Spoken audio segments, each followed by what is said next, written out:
మోకాల నొప్పులకు ఎటువంటి సర్జరీ లేకుండా ఎపియాన్ పెయిన్ క్లినిక్ అందిస్తున్న అత్యాధునిక చికిత్స. But what are the symptoms they have other than that? Do they have any? Normal గా early stages లో ఏం, this is the most dangerous thing in fact. This is silent killer అంటే ఏం symptoms ఉండవు. People are normal, బాగానే ఉంటారు, ఏం symptoms ఉండవు. కొంచెం అడ్వాన్స్ అయిన తర్వాత కొంచెము ఫెటిగబిలిటీ అంటే తొందరగా అలసట వస్తుంది అన్నమాట. కొంచెంసేపు పని చేస్తే కూడా వీక్నెస్ లాగా వస్తుంది, కొద్దిగా ఇరిటబిలిటీ ఉంటుంది అన్నమాట, తొందరగా ఇరిటబిలిటీ వస్తుంది, ఇవన్నీ వస్తాయి. ఆ నెక్స్ట్ స్టేజ్ తర్వాత కొంచెం లివర్ ఫంక్షన్స్ అబ్నార్మాలిటీ, అంటే లివర్ టెస్ట్ చేస్తే అబ్నార్మాలిటీ, యూరిన్ కొంచెం ఎల్లో కలర్ వస్తుంది, అప్పుడప్పుడు ఎక్కువ స్ట్రెయిన్ చేస్తే ఎల్లో కలర్ వస్తుంది. నెక్స్ట్ స్టేజ్కి వెళ్ళగానే అప్పుడు జాండీస్ అవన్నీ చాలా లేట్ స్టేజెస్ అన్నమాట. జాండీస్, సిరోసిస్ అవన్నీ రావడం. సో ఫస్ట్ అర్లీ 75% దాకా ఏముండదు సిమ్టమ్స్ ఎక్కువ. ఇట్స్ ఓన్లీ దానికే ఇన్ని రోజులు మిస్ అయ్యేవాళ్ళం ఫ్యాటీ లివర్. దీనికి ఇంత ఇంపార్టెన్స్ ఇవ్వలేదు. ఇప్పుడు మా కార్డియాలజిస్ట్ కూడా ఫ్యాటీ లివర్ చూసారంటే భయపడతారు. ఫ్యాటీ లివర్ ఉంది, హార్ట్ ప్రాబ్లం ఎక్కువ కావచ్చు, తప్పకుండా కన్వర్ట్ అవుతుంది కనెక్షన్. సార్, ఇంతమంది ఫిల్మ్ యాక్టర్స్ గురించి విన్నాం మనం. ధర్మారావు సుబ్రహ్మణ్యం గారు, శ్రీహరి గారు, సో మెనీ ఆఫ్ దెమ్, వాళ్ళందరికీ లివర్ ప్రాబ్లం ఎందుకు వచ్చింది సార్? అంటే ఫిల్మ్ ఇండస్ట్రీలో ఒకటి, అఫ్ కోర్స్ వాళ్ళు చాలా బిజీ లైఫ్ స్టైల్లో ఫుడ్ నెగ్లిజెన్స్, చాలా అబ్నార్మల్ ఫ్యాటీ ఫుడ్ తింటాము, అదే కొంతవరకు ఆల్కహాల్ కూడా ఉండొచ్చు, ప్లస్ స్లీప్ సరిగా ఉండదు. ఇంకోటి ఇంపార్టెంట్ అంటే స్లీప్ కి ఫ్యాటీ లివర్ కూడా సంబంధం ఉంది. స్లీప్ ప్యాటర్న్ సరిగా లేదు, లేకపోతే ఎక్కువ స్నోర్ చేస్తున్నాం అనుకోండి, స్నోరింగ్ ఎక్కువ ఉంటే ఫ్యాటీ లివర్ ఛాన్స్ ఎక్కువ. స్లీప్ యాప్నియా ఉన్న వాళ్ళకి ఫ్యాటీ లివర్ ఛాన్స్ ఎక్కువ. సో సినిమా లైఫ్ స్టైల్లో ఈ లైఫ్ స్టైల్ చేంజెస్ చాలా ఉంటాయి. వాళ్ళకి ఎక్సర్సైజ్ ఉండదు. కొంతమంది అఫ్ కోర్స్ ఇప్పుడు ఈ మధ్యన heroes are very particular exercise చేస్తున్నారు, కానీ ఇంతకుముందు ఓల్డెన్ డేస్ లో ఎంత పెద్ద హీరోస్ చేసేవాళ్ళు కాదు. So lack of exercise, abnormal diet, abnormal sleep pattern, stresses, ఇవన్నీ కూడా కాంట్రిబ్యూట్ చేస్తారు. అండ్ బహుశా ఈ ఫ్యాటీ లివర్ ని అప్పుడు అంత పట్టించుకోలేదు. ఒక 10 ఏళ్ల క్రితం వరకు అంత అవేర్నెస్ లేదు, ఇంపార్టెన్స్ తెలియదు మనకి. ఫ్యాటీ లివర్ ఇంపార్టెన్స్ కూడా గత 5 సంవత్సరాలుగా ఎక్కువ తెలిసింది. కోవిడ్ అయిన తర్వాత బయటపడింది ఇవన్నీ కూడా ప్రాబ్లమ్స్ ఎక్కువ రావచ్చని. Basically it's a lifestyle disease మాట. సో దీనికి ఒకవేళ ఫ్యాటీ లివర్ డయాగ్నోస్ అవుతే what is the first step అసలు ఎలా? సో మేము ఏం చేస్తాను, ఫస్ట్ ఫ్యాటీ లివర్ డయాగ్నోస్ కాగానే నెక్స్ట్ ఫైబ్రో స్కాన్ చేస్తాం. ఈ ఫైబ్రో స్కాన్ లో ఫ్యాట్ ఎంత ఉంది, ఫైబ్రోస్ ఎంత ఉంది క్లియర్ తెలిసిపోతుంది అన్నమాట. ఫస్ట్ స్టెప్ అది. అక్కడి నుంచి మనం వీ కెన్ రివర్స్ ఇట్. దీనికి కొన్ని మెడిసిన్స్ ఉన్నాయి, తర్వాత వస్తాం, కానీ more life style changes. Most important ఏమంటే పబ్లిక్ కి తెలియటం లేదు బేసిక్ డయట్ ప్యాటర్న్. అంటే ఫర్ ఎగ్జాంపుల్ నేను సింపుల్ ఎగ్జాంపుల్ ఇంకోటి చెప్తాను. The most dangerous compound for fatty liver is fructose. అది తెలిసి మీకు తెలియదు కదా ఫ్రక్టోస్ అని.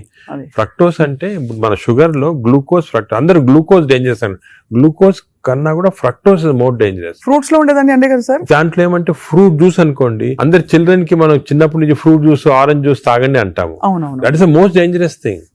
ఫ్రక్టోస్ అనేది ఎక్కడున్నా ఫ్రూట్ లో ఉంటుంది, హనీలో ఉంటుంది, జ్యూసెస్ అఫ్ కోర్స్ ఎక్కువ. బట్ యాక్చువల్ ఫ్రూట్ లో ఉన్న ఫ్రక్టోస్ అంత డేంజరస్ ఎందుకు కాదంటే అది ఫైబర్ లో ఉంటుంది అన్నమాట, ఎక్కువ అబ్జార్ప్షన్ ఉండదు. బట్ మనం ఫ్రూట్ జ్యూస్ లో ప్యూర్ ఫ్రక్టోస్ ఇస్తున్నాం. ఈ బేకరీ ప్రొడక్ట్స్ లో, పేస్ట్రీస్ లో, అన్నిట్లో కూడా ఫ్రక్టోస్ ఇప్పుడు ఉంది. కార్న్ సిరప్, ఇప్పుడు వెస్టర్న్ దాంట్లో corn syrup use fructose, corn syrup common ingredient కదా సార్. దానికే ఇప్పుడు వెస్టర్న్ కంట్రీస్ లో దట్స్ ద మెయిన్ ప్రాబ్లం. అదే సోడాస్ లో, డ్రింకింగ్, ఇప్పుడు అన్ని టైప్స్ ఆఫ్ దీంట్లో ఫ్రక్టోస్ అనేది మోస్ట్ డేంజరస్. అది మనం కంప్లీట్ ఎలిమినేట్ చేయాలి. అసలు we should eliminate from our diets fructose. Course any sugars are bad. అదే విధంగా ఈ ఫ్రూట్స్ లో కూడా కొన్ని మ్యాంగోస్ అనుకోండి, దీంట్లో కూడా high fructose which easily absorb by the body. Mango season లో అది కూడా మంచిది కాదు, ఫ్యాటీ లివర్ కి it's a cause. Mangoes are a cause, we have to be careful. వేరేస్ వెజిటబుల్స్ లో కూడా కొద్దిగా ఉండొచ్చు ఫ్రక్టోస్, కానీ వెజిటబుల్స్ ఆర్ కాంప్లెక్స్ కార్బోహైడ్రేట్స్ కదా, అబ్జార్బ్ కాదు బాడీలో, దాని వల్ల మనకి ప్రాబ్లం ఉండదు. మెయిన్ థింగ్ ఇస్, నేను ఫ్యాటీ లివర్స్ వచ్చిన పేషెంట్స్ నేను I spend lot of time with them. Me diet ఏముంటుంది చాలా మంది రియలైజ్ చేయరు. వాళ్ళ ఈ కొన్ని వాట్ దేర్ ఈటింగ్, చాలా మంది మేము ఆర్టిఫిషియల్ స్వీట్నర్ యూస్ చేస్తాం, షుగరే వాడిన ఉంటారు. Artificial sweetener is more harmful producing fatty liver. చిన్న చిన్న ప్యాకెట్లు వస్తాయి ఎల్లోవి, అవి ఎందుకంటే దానివల్ల ఏమవుతుందంటే షుగర్ లేకపోయినా గట్ లో మైక్రోబయామ్ ఉంటుంది, చేంజ్ చేస్తాయి. ఈ microbiome produces substances producing fatty liver.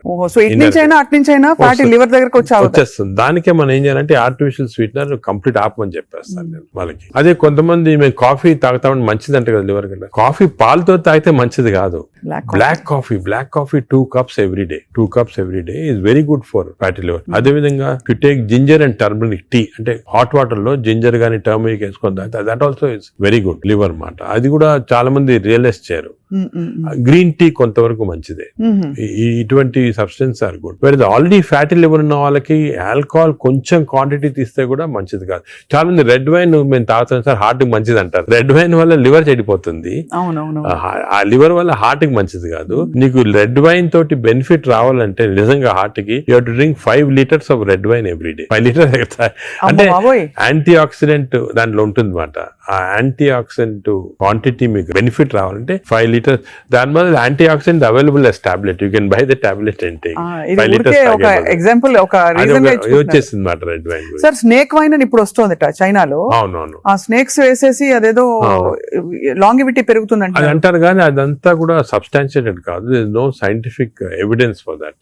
అది is more of a folklore అంటారు అలాగమాట. సో అయితే మరి ఈ fructose is one of the biggest culprit fructose. ఇప్పుడు refined oil, fried foods, maida వీటన్నిటి డిబేట్ జరుగుతుంది కదా. ఇవన్నీ డిబేట్ ఏం లేదు. They are all causing. ఇప్పుడు ఆయిల్స్ లో కూడా they 2 types of oils, saturated oils, unsaturated, poly unsaturated oils మంచిది. ఎగ్జాంపుల్ ఏమంటే olive oil. But olive oil మనం కుకింగ్ ఎక్కువ యూజ్ చేయలేము. అవునవును.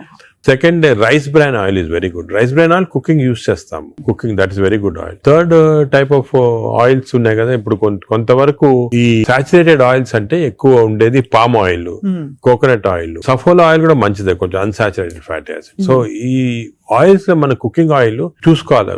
Poly unsaturated or unsaturated oils use చేస్తే మంచిది. సాచురేటెడ్ ఆయిల్స్ మంచిది కాదు. సో అది డెఫినెట్, అది కూడా డెఫినెట్. సో మన కుకింగ్ లో ఎంతవరకు ఆయిల్స్ యూజ్ చేస్తే ఏ టైప్ ఆఫ్ ఆయిల్స్ ఆల్టర్నేట్ చేస్తా అంటే 1 month rice bran, 1 month sunflower అలా చేంజ్ చేసుకుంటా ఉండాలి ఆయిల్స్. అది చాలా ఇంపార్టెంట్. మీరు చెప్తున్న దాన్ని బట్టి దాదాపు fried foods completely ban. Fried foods definite గా ఫ్రైడ్ ఫుడ్స్ లో ఏమంటే ఆయిల్ ఒకటి, ఇంకోటి మనం ఫ్రై చేసినప్పుడు ఆయిల్ బికమ్స్ హైడ్రోజనేటెడ్ ఆయిల్ అనేది చాలా డేంజరస్ మన బాడీకి. ఫ్రై చేసినప్పుడు అయిపోతుంది కదా. ఫ్రై చేసినప్పుడు అయిపోతాయి. అయినప్పుడు బాడీకి ఇట్స్ నాట్ ఆల్ గుడ్.